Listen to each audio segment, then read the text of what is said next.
हम सोए नहीं कई रातों से, ए जाने वतन सौ चांद मुझे, हमें नींद उसी दिन आएगी जब देखेंगे आबाद तुझे। डियर्स, ये मेरी डायरीज़ हैं जो मैं लिखता था और इनका एक्सपीरियंस पूरा शेयर करने वाला हूँ आप सभी लोगों के साथ इस चैनल पर। और देखिए 28/6 को मैं ये फ़ोटोज़ कैप्चर कर रहा हूँ और इसमें देखते हैं डायरी कब से हमारी ये स्टार्ट है।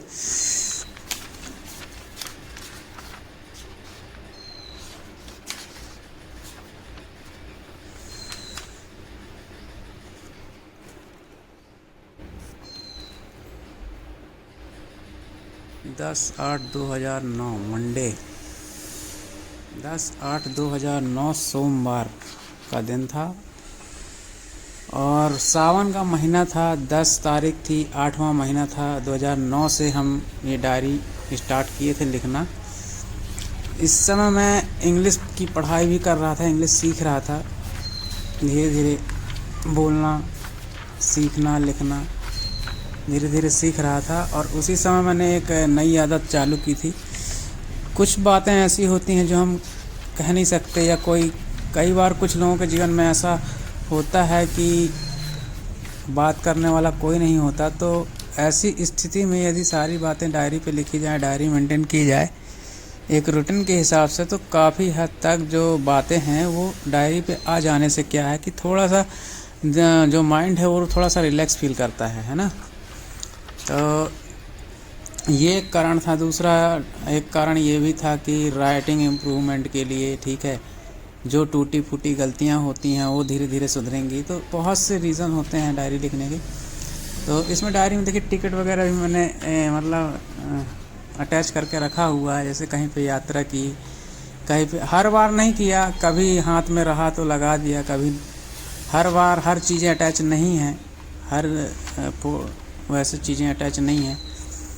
जब कभी मौका मिलता था और टिकट हाथ में रहता था, डायरी साथ में रहती थी तो अटैच हो जाता था, और कभी नहीं रहता था, मैनेज नहीं होती थी चीज़ें। तो अब डायरी लिखने बैठे हैं, कागज़ जेब में पड़ा है, टिकट कहीं और रखा है, तो उस स्थिति में नहीं हो पाता था। वो टिकट, वो कागज़, फिर किसी भी चीज़ से रिलेटेड कागज़ जो कहीं ना कहीं रूटीन का हिस्सा बन रहा है, वो कई बार संलग्न नहीं किया गया, अटैच नहीं किया गया है। उसका रीज़न ये है कि जिस समय डायरी लिख रहे होते हैं तो उस समय वो चीज़ें हमारे पास नहीं होती हैं और वो चीज़ छूट जाती हैं, स्किप हो जाती हैं, और वो फिर स्किप ही हो जाती हैं। ठीक है, तो ये रोज़ का डायरी मेंटेन किया गया है 10 अगस्त 2009 से लेकर के आज तक, और अभी भी मैं करता जा रहा हूँ और आगे भी करता रहूँगा।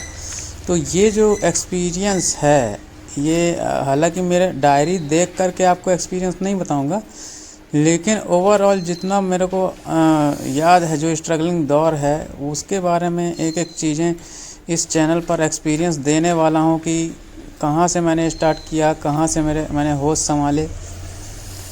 मुझे इतना याद है कि जब मैं 4th क्लास में था शायद, तो मेरी मम्मी जी एक्सपायर हो गई थी। बस इतना याद है, मेरी क्या उम्र थी, क्या डेट था, ये सब मेरे को याद नहीं है। और मैंने अपने भाई बहनों से भी पूछना चाहा कई बार, लेकिन उन्होंने मेरे को परफेक्ट आंसर नहीं किया कुछ भी इस तरह से। तो मैं उस चीज़ से अंदाज़ा लगा रहा हूँ कि 4th क्लास में था तब मेरी मम्मी एक्सपायर हो गई थी। पिताजी टीचर थे और 10 किलोमीटर दूर का उनका आना जाना होता था साइकिल से। तो उनको गाड़ी वाड़ी पसंद नहीं था, वो साइकिल से ही चलना पसंद करते थे। तो साइकिल से ही 10 किलोमीटर स्कूल जाना आना करते थे, हेड मास्टर थे। तो काफ़ी बिजी शेड्यूल था उनका भी, तो वो भी टाइम नहीं दे पाते थे। सुबह निकलते थे और शाम को 8 बज जाता था। अब 10 किलोमीटर साइकिल चला के जाना, फिर आना, उसके बाद सारे मैनेजमेंट संभालना, तो बहुत बड़ी चीज़ हो जाती है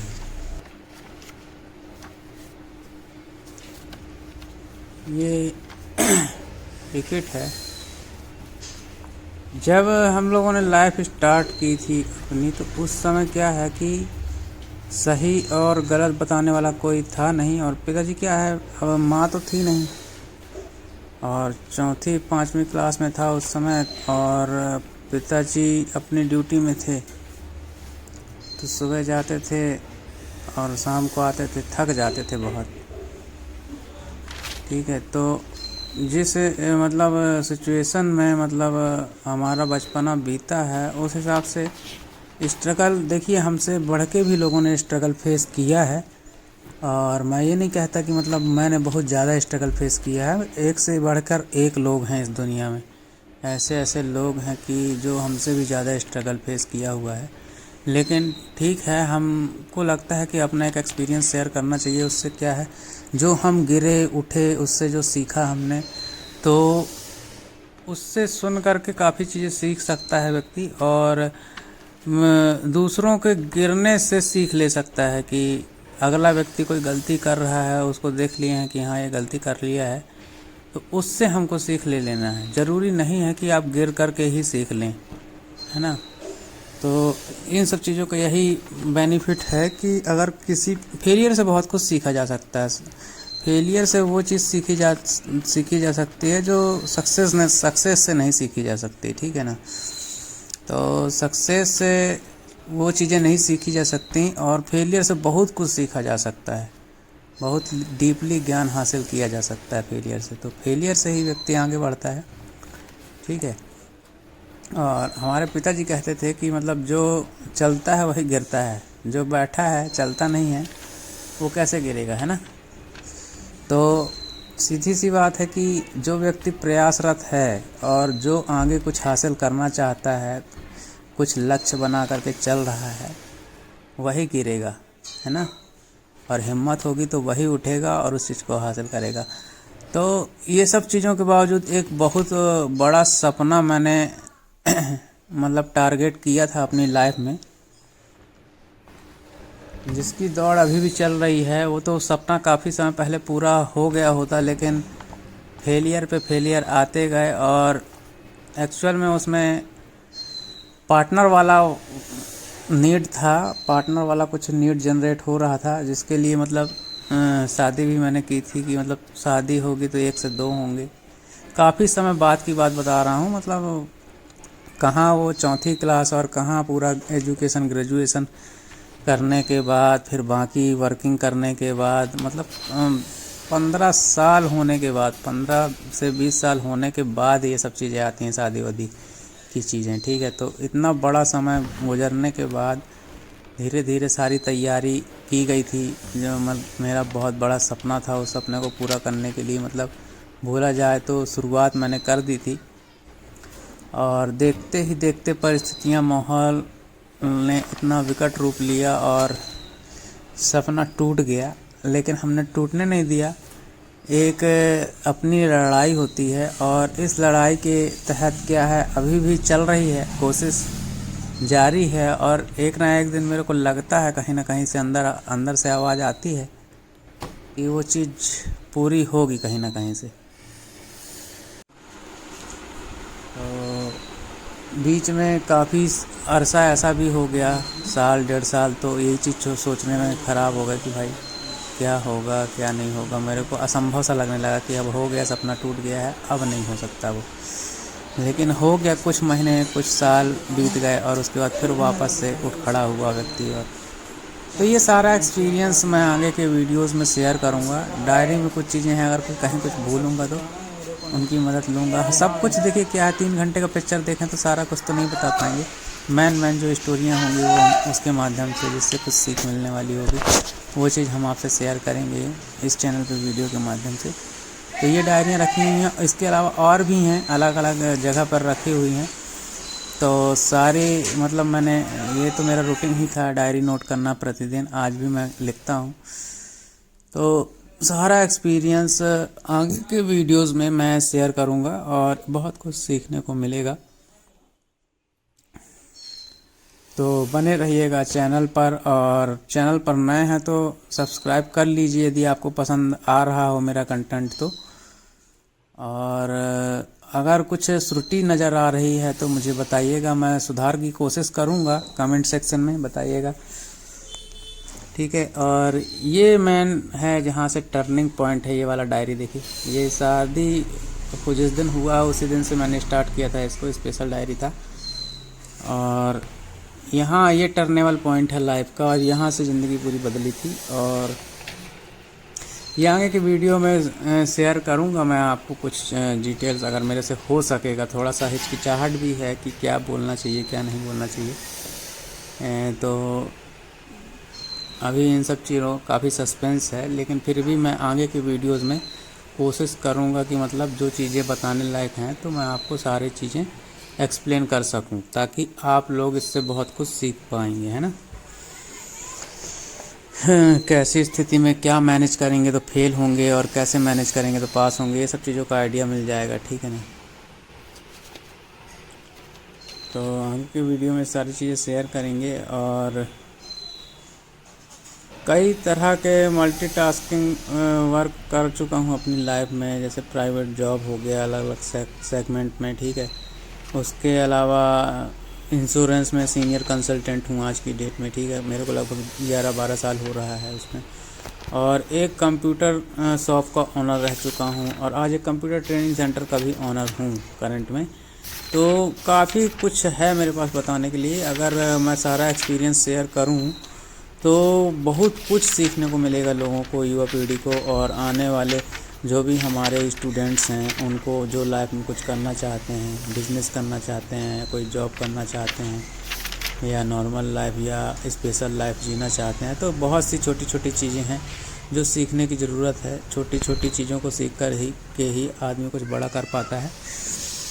तो काफ़ी इम्पोर्टेंट लगती हैं मेरे को ये सारी चीज़ें, इसलिए मैं शेयर करना चाहता हूँ। और बहुत सारे फेलियर मैंने देखे हैं, और अगर वो सारी चीज़ें आपको पता चलें तो बहुत सारा कॉन्सेप्ट आपका क्लियर हो जाएगा लाइफ के प्रति। और संदीप सर का काफ़ी थैंकफुल हूँ मैं, और उन्होंने मेरे को बहुत ही बुरे समय पर बैकअप दिया है। संदीप माहेश्वरी सर की बात कर रहा हूँ।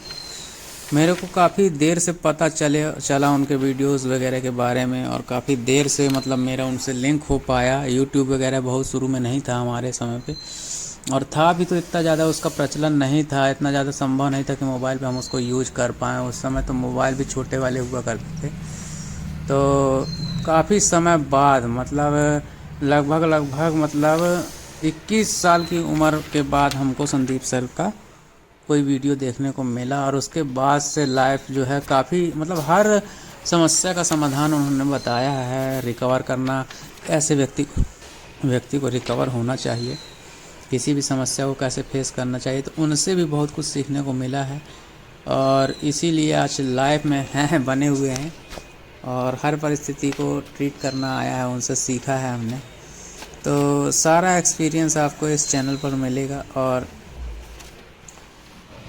कोशिश करूँगा कि ज़्यादा से बेहतर आपको कंटेंट दे पाऊँ, अच्छा नॉलेज दे पाऊँ, और जो हमारे फेलियर्स हैं उसको अच्छे से एक्सप्लेन कर सकें, ताकि आपको उससे बहुत अच्छी सीख मिल सके, है ना। तो ये सब चीज़ें हैं।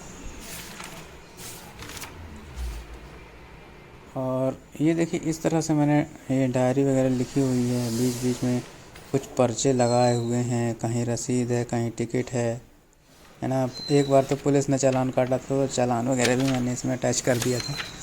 तो हर बार अटैचमेंट नहीं हुआ है, लेकिन हो गया, जब मौका पड़ा तो अटैचमेंट हुआ है।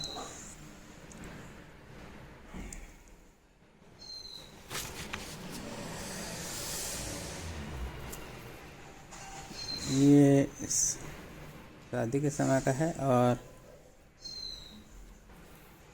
12/10/2014 का पन्ना है। ये जो फूल सूखा हुआ रखा हुआ है, वो ये वाइफ के लिए लाया हुआ था, तो वही फूल है, ये डायरी पे रखा हुआ है।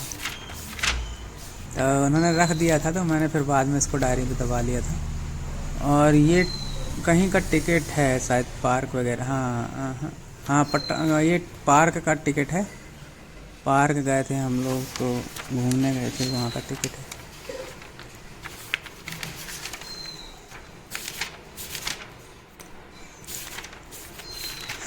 तो इस तरह से देखिए, पूरा डायरी मेंटेन किया था मैंने, पूरी जर्नी इसमें है लाइफ की। और ये शायद काय का पर्चा है, किसी चीज़ का पर्चा है।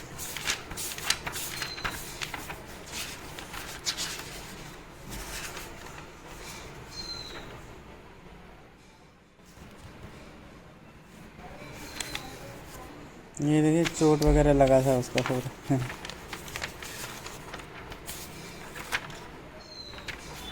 चोटें भी बहुत मिली हैं। इन सब चीज़ों के बारे में भी बताएंगे इस आगे के वीडियोस में, कहाँ पर किस तरह की चोट मिली और कैसे बचना चाहिए, क्या करते तो बच जाते और क्या करने से उलझ गए, तो बहुत कुछ सीखने को मिलेगा।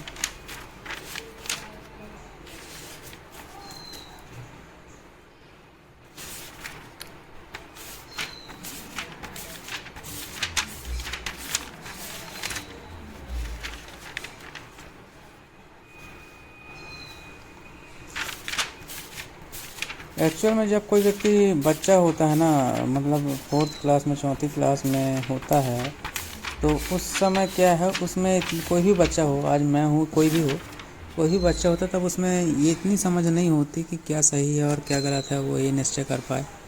ठीक है, आज का समय बल्कि काफ़ी अपडेट है, लेकिन वो समय था एक, तो बच्चों में इतना नहीं रहता है। ठीक है ना, और सारी चीज़ें रहती हैं, और जीवन में अगर माँ ना हो तो सारा जीवन अस्त व्यस्त सा हो जाता है। खाने का, पीने का, पहनने का, ओढ़ने का, चलने का, चलाने का, सारी चीज़ें अव्यवस्थित हो जाती हैं, और जिसका कहीं ना कहीं बच्चे पर काफ़ी गहरा असर पड़ता है परवरिश का। और छोटे बच्चों को काफ़ी ही, देखिए क्या है, बच्चा जो होता है, कोई भी बच्चा हो, आज छोटा बच्चा कोई भी हो, जब बच्चे का जन्म होता है तो वो बिल्कुल मासूम होता है। ठीक है, अब उसमें जो डेवलपमेंट होगा, जो भी विकास होगा, वो जो चीज़ देखेगा, सुनेगा, है ना, जिस माहौल में रहेगा, जिस खान पान में वो रहेगा, उसी हिसाब से उसका विकास होगा। ठीक है, अगर उसको अच्छा खान पान मिले, अच्छे से उसको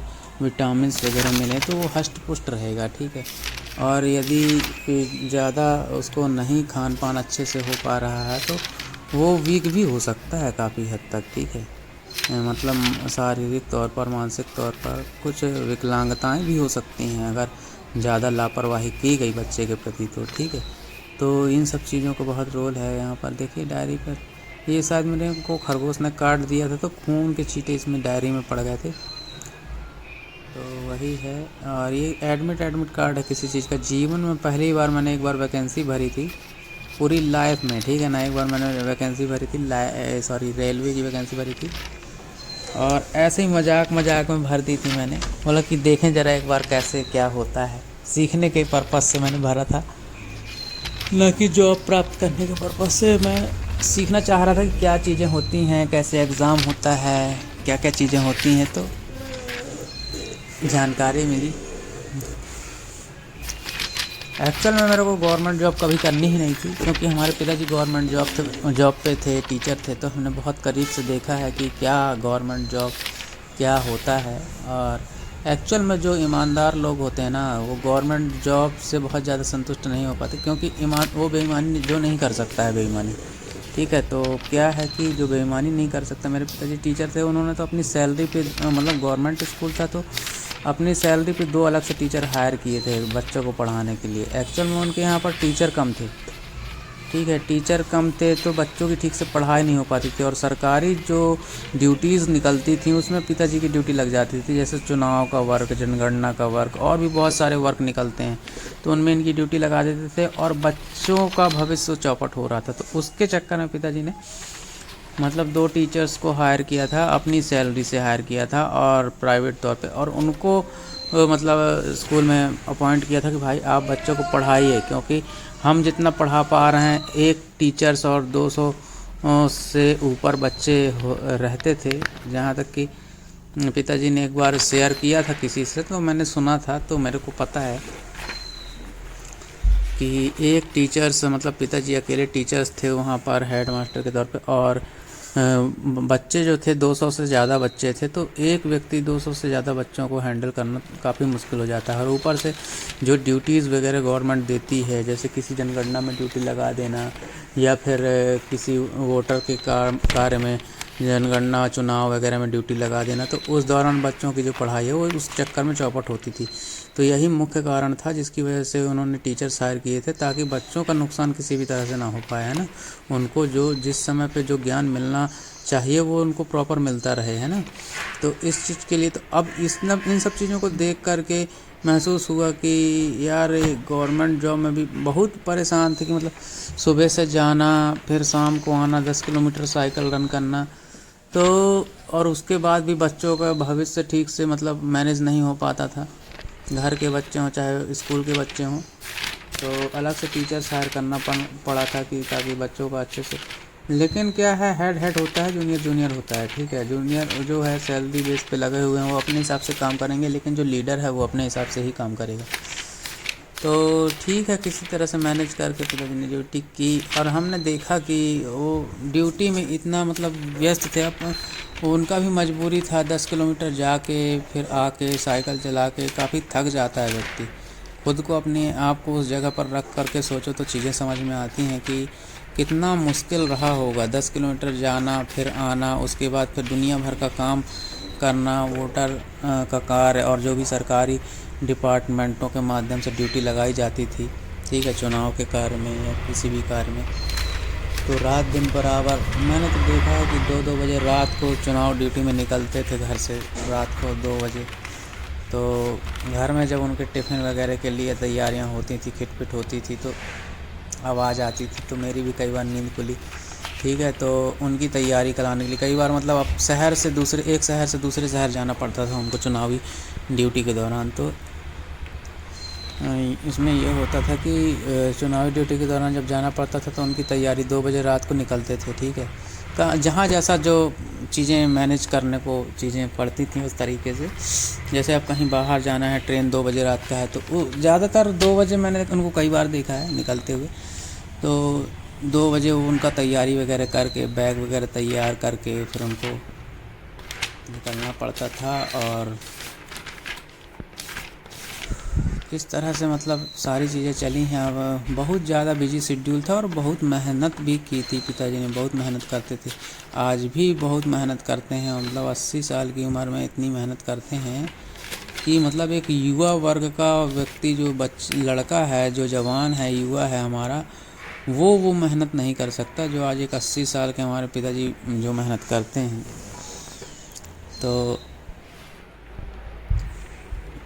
वो चीज़ है, जीवन में बहुत मेहनत की है उन्होंने, और आज भी उनसे बैठा नहीं जाता है, आज भी कहीं ना कहीं लगे ही रहते हैं, कुछ ना कुछ मेहनत करते ही रहते हैं। आज रिटायर हो चुके हैं पिताजी, और आज भी मतलब चैन से नहीं बैठते हैं, कुछ ना कुछ करते रहते हैं। उनके घुटनों में दर्द भी रहता है, कई बार हमने भी बोला, डॉक्टर ने भी बोला कि भाई ज़्यादा मत दौड़ो भागो, कम काम करो, लेकिन हो गया, अब उनको भी रहाई नहीं पड़ती है। मैं समझ सकता हूँ कि पूरा जीवन जब उन्होंने मेहनत किया है तो अब आगे जो है वो चीज़ें मैनेज नहीं हो पा रही, उनसे भी कहीं ना कहीं उनको भी बेचैनी महसूस होती होगी कि रहाई नहीं पड़ती, या फिर बेचैनी होती रहती है। भाई हर दिन काम करने वाला जो कभी जीवन में नहीं बैठा है, उसको एकदम से बैठा दोगे तो नहीं बैठ पाएगा ना। वो वही चीज़ है कि तो रहाई नहीं पड़ती। ठीक है, जैसा है, जिसमें संतुष्टि मिले वो चीज़ है, करते रहो, चलाते रहो। और ठीक है, तो पिताजी इस तरह से रिटायर हुए। और रिटायरमेंट उस समय जब पिताजी रिटायर हुए, उस समय मैं 12th क्लास में था, 2007 में रिटायर हुए थे पिताजी। और उस समय 12th की परीक्षा होने वाली थी, तो रिज़ल्ट आने वाला था। रिज़ल्ट में जब मेरा मतलब 60 से ऊपर फर्स्ट डिवीज़न मेरा हुआ था 12th में, कॉमर्स से मैंने किया था।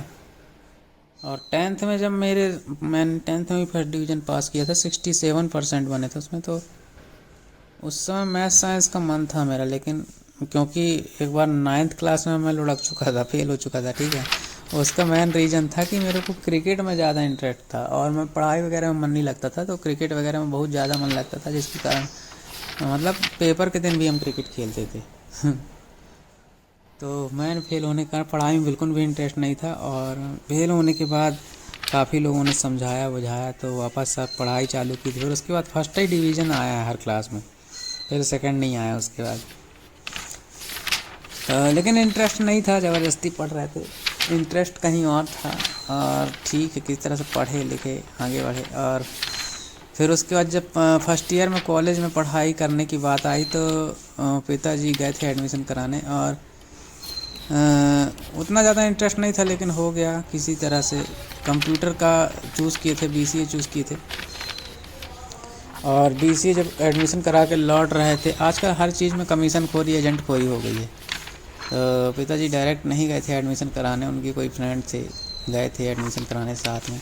अब मेरे को नहीं पता, शायद उनका कमीशन फिक्स रहा हो या जो भी रहा हो, मेरे को कुछ ऐसे महसूस हुआ कि कहीं ना कहीं कुछ ना कुछ कमीशन फिक्स है।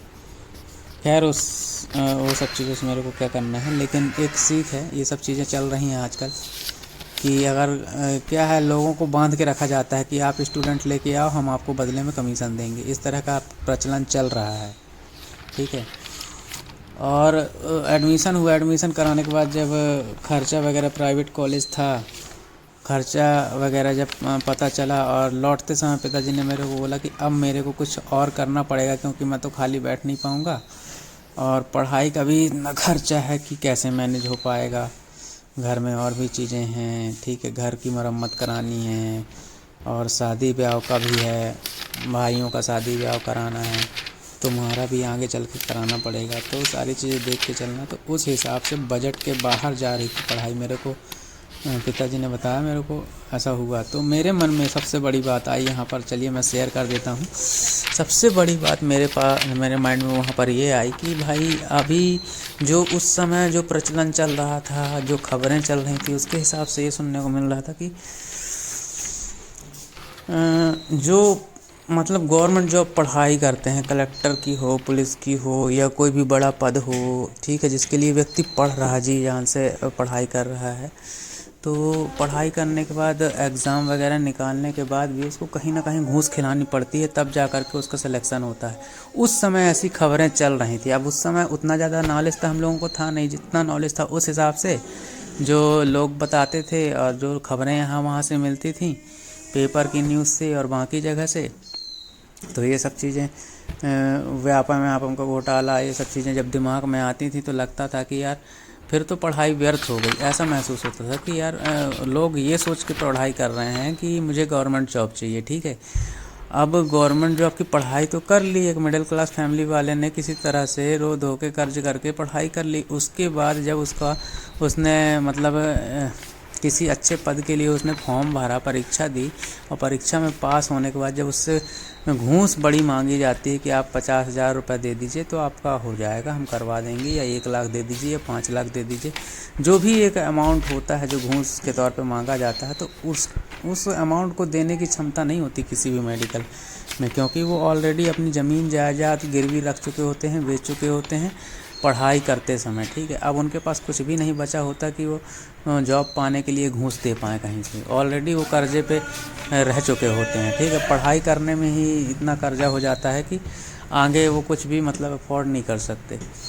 तो मेरे माइंड में ये बातें आई कि यार अभी जब ये पोजीशन है और मैं पढ़ाई कर भी लेता हूँ, आगे चल के सब खाली कर लेते हैं, मान लीजिए पूरा पैसा यहाँ वहाँ से किसी तरह से करके अगर पढ़ाई कर भी लेते हैं, तो आगे चल के अगर सिलेक्शन में घूस मांगी गई तो पढ़ाई, भाई देखो हमारी तो सोच है कि हम तो अब हमारे पास ज्ञान हो, हम इसलिए पढ़ रहे हैं, ठीक है। लेकिन जो पिताजी हैं या जो भी सोसाइटी है, उन लोगों का कहीं ना कहीं ये मानना रहता है कि अच्छी पढ़ाई बच्चों को इसलिए देनी चाहिए ताकि वो एक बड़े पद पर पदस्थ हो सके या नौकरी प्राप्त कर सके, ठीक है। जैसे कई लोग पुलिस, कलेक्टर, है ना, वकील, या बहुत और भी चीज़ें जो हैं, डॉक्टर्स वगैरह, तो उस पद को हासिल कर सकें। तो इस पर्पज़ से यही आज भी चल रहा है ये सब चीज़ें, ठीक है। तो अब वो चीज़ दिमाग में नेगेटिविटी आ गई कि भाई वो सब चीज़ें कैसे मैनेज होंगी, तो वहाँ से दिमाग और ज़्यादा उचट गया पढ़ाई से। मतलब फिर इच्छा ही नहीं हो रही थी कि पढ़ाई करें आगे चल के। मेरे को लगा कि पढ़ाई से ज़्यादा इम्पोर्टेंट पैसा कमाना है, और धीरे धीरे करके पैसा कमाएंगे तो उसके बाद पढ़ाई हो जाएगी, है ना।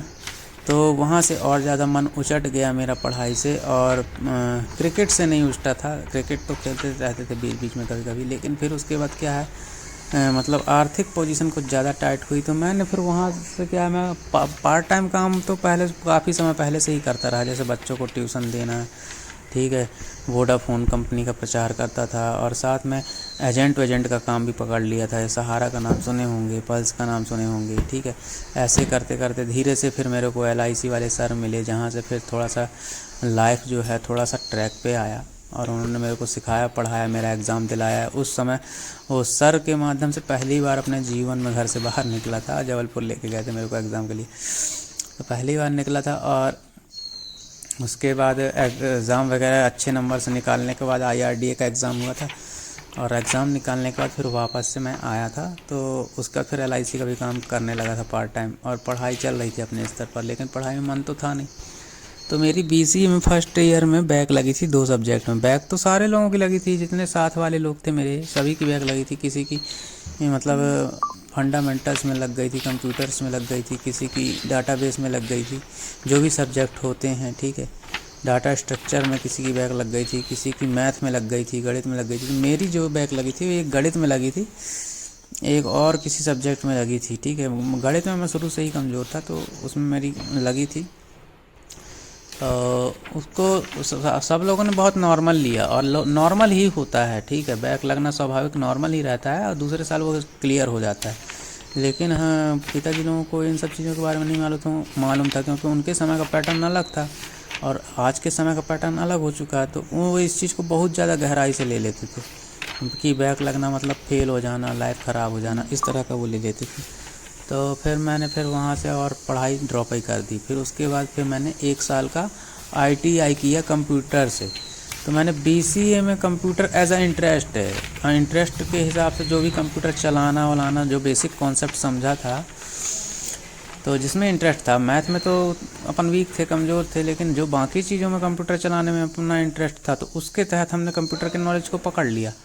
और जो भी अच्छा गहराई से हमारे दिमाग में नॉलेज आया, उसके बेस पे हमने ITI का कोपा ट्रेड किया, कंप्यूटर ऑपरेटिंग का ट्रेड किया, ठीक, computer operator and programming assistant का, ये कोपा का फुल फॉर्म होता है। तो इसका किया तो हमको पढ़ाई नहीं करनी पड़ी। जो BCA का हमारा नॉलेज था, उसी के बेस पे हमारे 71% 71% बने थे, ठीक है। और पहले से ही मतलब BCA का ज्ञान था, तो बाकी सारे बच्चों से इंटेलिजेंट था मैं, ठीक है। तो टॉप रैंक मेरे को हासिल हुई थी ITI ट्रेनिंग ऑफिसर में, लेकिन वो सिर्फ एक सिंपल कागज़ रह गया मेरे पास मार्कशीट के, और कुछ भी नहीं। एक और दिक्कत हुई थी कि मेरे कागज़ों में थोड़ा सा नाम का भी गड़बड़ हुआ था 10th 12th में, तो आगे की मार्कशीट भी मेरी ख़राब हुई। जो हालांकि ITI का मार्कशीट तो करेक्ट था आधार कार्ड के हिसाब से मेरे, लेकिन उससे पहले की जो मार्कशीट है 10th 12th मैन होता है, ठीक है, उसमें स्पेलिंग वगैरह का इशू था। पापा के नाम पे मतलब थोड़ा सा स्पेलिंग का इशू था, मेरे नाम पे थोड़ा सा IY का है।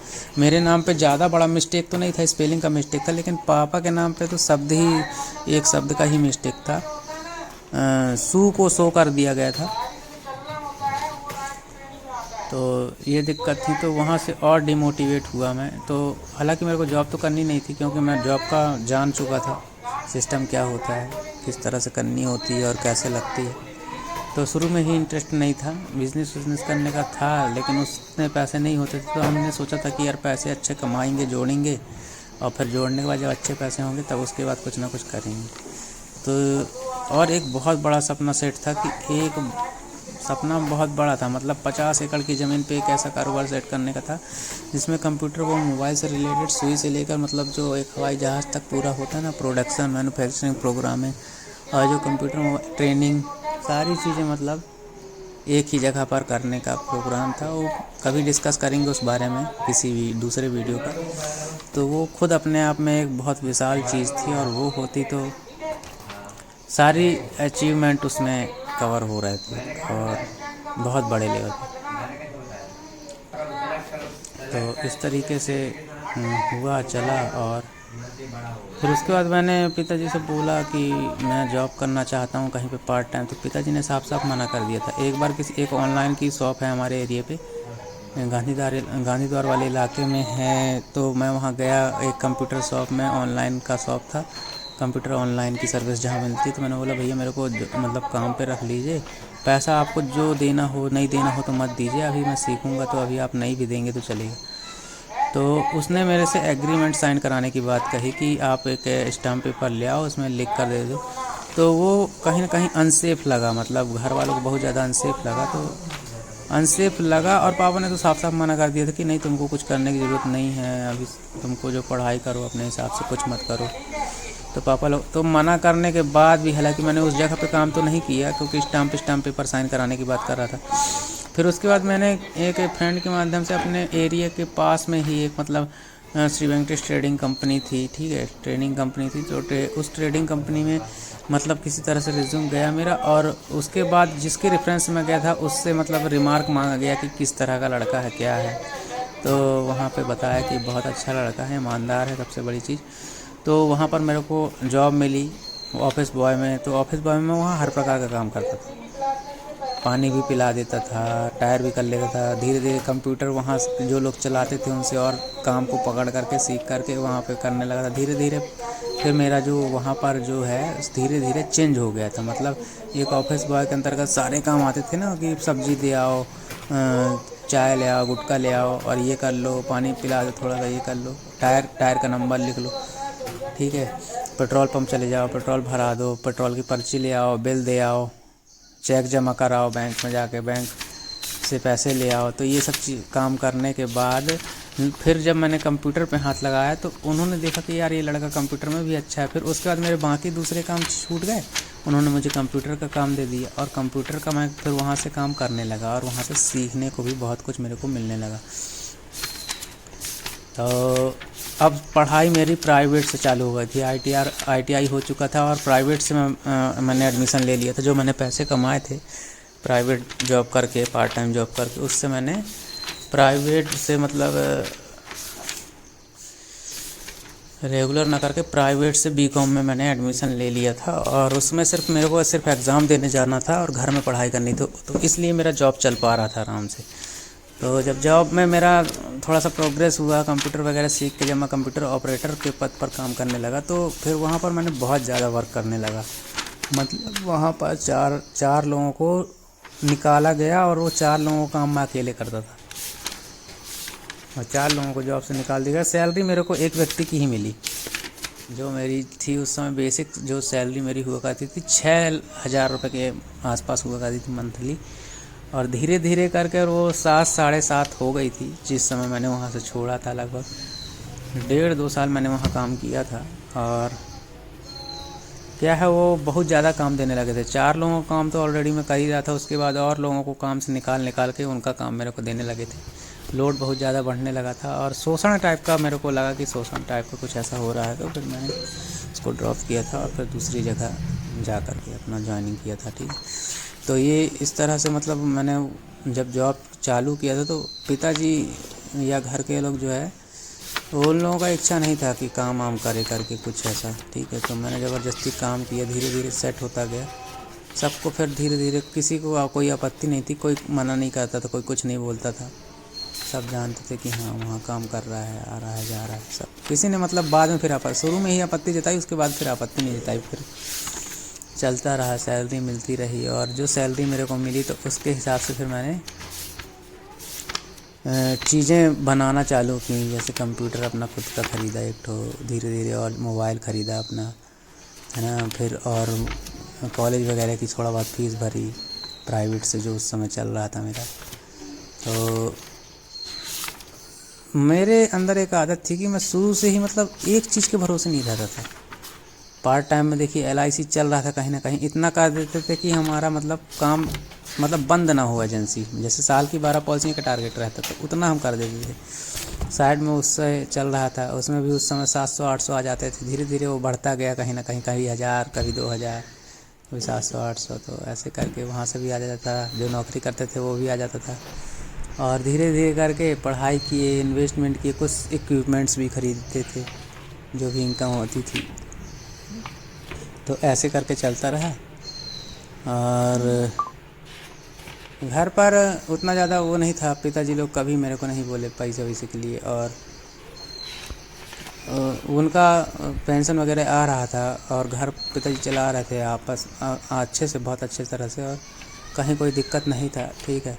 और मेरे को पता था कि पिताजी हर चीज़ में समर्थ हैं और मेरे से कभी कुछ नहीं बोला उन्होंने किसी भी चीज़ को लेके। तो चलता रहा और मेरा यही था कि मतलब मेरे को अब ठीक है, धीरे धीरे मैं नाम के लिए तो पढ़ाई कर ही लूँ। कोई अगर व्यक्ति पूछे कहाँ तक पढ़े हो, तो एक अच्छा एजुकेशन हमारा होना चाहिए, ग्रेजुएशन वगैरह, है ना, ग्रेजुएशन या पोस्ट ग्रेजुएशन कर ही लूँ। तो यही कारण था। प्राइवेट में कोई नौकरी तो करनी नहीं थी और साथ में जॉब को लेकर भी मेंटेन करना था, तो उस हिसाब से मेरे को प्राइवेट ही पढ़ना था, क्योंकि रेगुलर तो मैं पढ़ नहीं पाता, क्योंकि जॉब के साथ रेगुलर कहाँ पढ़ पाता, टाइम ही नहीं दे पाता।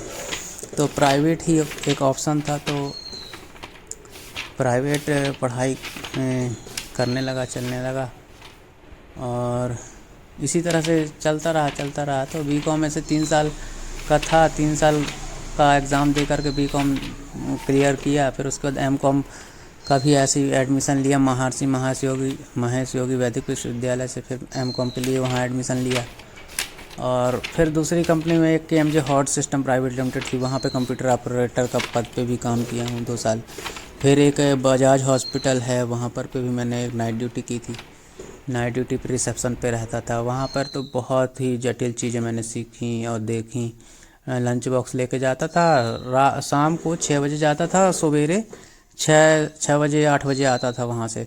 तो रात में जो वर्किंग जो पेशेंट आते थे वहाँ पर इतने ज़्यादा मतलब सिचुएशन वहाँ बनती थी कि रिसेप्शन में एग्रीमेंट साइन कराता था। कोई मेजर केस है, सीरियस केस है, किसी की जान जाने वाली है, उसका ऑपरेशन करना है, तो सारा मतलब उससे लिखा पढ़ी का काम मैं करवाता था कि आप एग्रीमेंट साइन करिए, मरीज को कुछ हो जाए उसके ज़िम्मेदार आप हो, है ना, इस पोजीशन पे आपने उसको लाया है। तो इस तरह का काम किया। उसके बाद जो OD होता है, ऑपरेशन सेक्शन होता है, जहाँ पे पेशेंट का ऑपरेशन किया जाता है, वहाँ पर हथियारों को जो डॉक्टर लोग यूज करते हैं ना, कैंची, सीजर्स वगैरह जो भी हथियार यूज़ करते हैं, उनकी सफाई करके उनको रेडी करना। उबलते हुए पानी में उनकी सफाई होती है, ठीक है, काफ़ी देर तक उनको उबाला जाता है, स्टील के रहते हैं पूरे, और उसके बाद उनको साफ़ करके डॉक्टर के लिए तैयार करके वहाँ OD ऑपरेशन रूम में तैयारी करके रखना। फिर वापस से पेशेंट को शिफ्ट कराना। वो पेशेंट कई बार खून से लथपथ होता था और उसको ऊपर लंच बॉक्स में डिनर में लेके जाता था टिफ़िन बॉक्स में। कई बार तो डिनर खाने की इच्छा नहीं होती थी, इतना सब कुछ आंखों से देखने के बाद खाने मतलब खपता ही नहीं था खाना, तो बगैर खाना खाए ही रहना पड़ता था। और वहाँ पे कुर्सी पे ही बैठ के मतलब आधा घंटा 1 घंटा नींद मिलती थी। बाकी ड्यूटी तो जागने की थी, इसलिए जगना पड़ता था रात में। आधा 1 घंटा अगर मिल गया सोने को तो बड़ा भाग्य है। तो इस तरह से वहाँ पर बजाज हॉस्पिटल में बहुत कुछ नया सीखने को मिला। पेशेंट को शिफ्ट कराते थे, कई बार खून हमारे ऊपर लग जाता था, तो किसी तरह से पूँछ पाँच को उसको सही करके मैनेज करते थे उस स्थिति में भी। और जो सीजर्स वगैरह थे सब खून से लथपथ हो जाते थे, उनकी सफाई वगैरह भी करते थे उनको वापस से। और एक से बढ़कर एक केस देखे हैं। आधी रात को पेशेंट आ रहा है, उसको लेकर आया जा रहा है बहुत ही हार्ड पोजीशन पे, ठीक है ना, सीरियस कंडीशन में, और अफरा तफरी का माहौल हो रहा है, मतलब दौड़ा भागी हो रही है जल्दी जल्दी, ठीक है। जिस तरह से ऑपरेशन में एक माहौल बनता है कि बहुत ज़्यादा कोई सीरियस है, आया सीधे ऑपरेशन करना है। आधी रात को डॉक्टर्स आते थे, फ़ोन करके उनको कोई केस आता था तो कॉल करके बुलाया जाता था। तो बहुत कुछ नया वहाँ पर देखने को मिला मेरे को वहाँ पर, ठीक है। तो खाना वगैरह नहीं खाता था, लेकिन फिर धीरे धीरे आदत पड़ गई। फिर धीरे धीरे चीज़ों को समझना आ गया और आदत पड़ गई। फिर खाना वगैरह भी खा लेते थे रात में, कितना भी कुछ भी कंडीशन रहे। तो वहाँ पर डेथ भी हुई है लोगों की, ऐसा नहीं है, बहुत ज़्यादा सीरियस कंडीशन में। अब भाई जो है तो है ना, उसमें डॉक्टर्स का भी कोई कसूर नहीं है ना, जो है तो है। अब बहुत ज़्यादा सीरियस कंडीशन, तो डेथ भी हुई है। बच्चे मतलब वो वहाँ पर जो लेडीज़ होती है ना, प्रसव का पूरा होता है उस हॉस्पिटल में, तो जो प्रेग्नेंट लेडी होती हैं वो आती हैं डिलीवरी करवाने, तो ये सब ज़्यादा होता था वहाँ पे। अपेंडिक्स वगैरह की शिकायत जिनको होती थी वो पेशेंट आते थे, ठीक है। और डिलीवरी वूमेंस आती थी जिनको डिलीवरी करवानी है, ठीक है। ब्लड डोनेशन वगैरह का भी था, तो काफ़ी चीज़ें थी। और ज़्यादातर ऑपरेशन होते थे, आए दिन ऑपरेशन होता था, तो बहुत कुछ नया देखने को सीखने को मिलता रहता था। तो इस तरह से वहाँ की भी जर्नी रही, लगभग वहाँ पे 8 महीने की जर्नी रही। और बहुत ज़्यादा सैलरी नहीं था, 2500 या 3000 रुपये के आसपास सैलरी था जहाँ तक मेरे को याद है। और उस समय मेरे पास एक साइकिल हुआ करता था, साइकिल से ही मैं जाता था, साइकिल से ही आता था। और साइकिल की भी स्थिति काफ़ी जर्जर हो चुकी थी उस समय, मतलब जो लोहा था वो गल चुका था और कहीं कुछ टूटता था, कहीं कुछ टूटता था। वेल्डिंग करा करा के काम चलाया उस साइकिल से मैंने।